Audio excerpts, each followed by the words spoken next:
ഏരിയും നല്ല കാളനും തോരനും പപ്പടം ധാരാളം കട്ടത്തൈരും വെണ്ടക്ക കൊണ്ടോട്ടം സാമ്പാറും ചോറുമായി തൃപ്തിയായി കണ്ണന്റെ മുമ്പിൽ വഞ്ച് ഉണ്ണു ഗുരുവായോ രപ്പാ ഭഗവാനെ ഉണ്ണോ മഹാപ്രഭോ ബാലകൃഷ്ണ.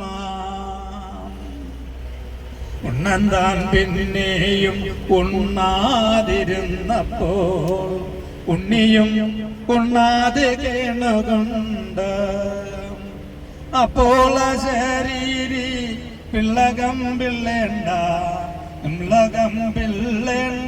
ഉണ്ണാമുണ്ണി. സന്തോഷത്തോടുടൻ വാതിൽ തുറന്നപ്പോൾ സന്തുഷ്ടിയോടെ ഭുജിച്ചു സർവം. പാത്രങ്ങളെല്ലാം പുറത്തേക്കു വച്ചപ്പോൾ കാത്തുനിന്നിടുന്നു കഴുകക്കാരൻ. ശാന്തി കഴിച്ചുള്ള ചോറൊക്കെ ഉണ്ടിട്ട് പന്തിരടി പൂജയ്ക്കുന്നു മോദാൻ. എന്നെ കൊണ്ടാവില്ല അച്ഛൻ വരട്ടെന്ന് ഒന്നാം തരം ശിക്ഷയേൽപ്പിച്ചേക്കാം.